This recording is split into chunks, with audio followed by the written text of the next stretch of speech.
آج میں آپ کو ایک ایسی گہری حکمت کی بات بتاؤں گا کہ جس سے ہمیں یہ سمجھ میں آ جائے کہ ہمیں اپنی زندگی کو 3 چیزوں کے زیر اثر نہیں آنے دینا چاہیے۔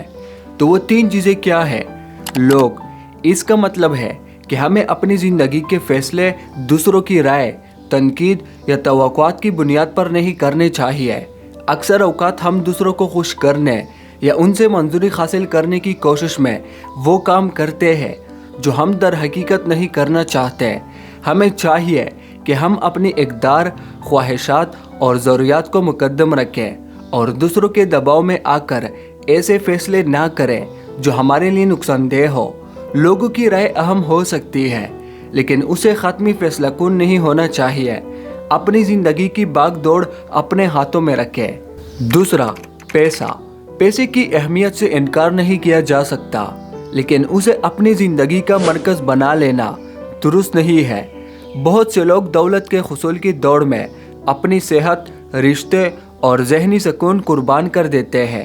پیسہ ایک ذریعہ ہے یا ایک ضرورت ہے، مقصد نہیں ہے۔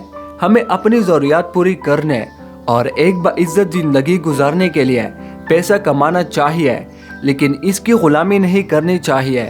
مادی چیزوں کی لالچ میں پھنس کر ہم اپنی زندگی کے حقیقی جوہر سے دور ہو جاتے ہیں اور بس پھر زندگی گڑبڑ ہوتی ہے اور ہمیں سمجھ میں ہی نہیں آتا کہ کرنا کیا ہے۔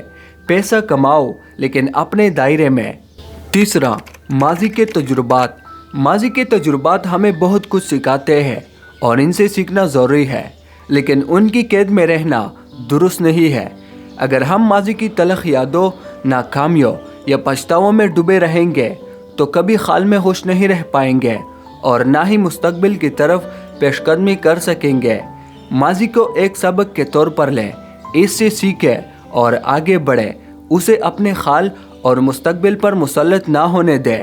ہر نیا دن ایک نیا موقع لے کر آتا ہے اور ہمیں ماضی کے بوجھ کو اتار کر اس کا استقبال کرنا چاہیے۔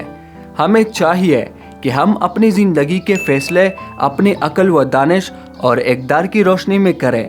پیسے کو اپنی زندگی کا مقصد نہ بنائیں اور ماضی کے تجربات سے سیکھ کر آگے بڑھیں، نہ کہ ان میں قید ہو کر رہ جائیں۔ جب ہم ان 3 چیزوں پر قابو پاتے ہیں تو ہم ایک آزاد، خوشحال اور بامعنی زندگی گزار سکتے ہیں۔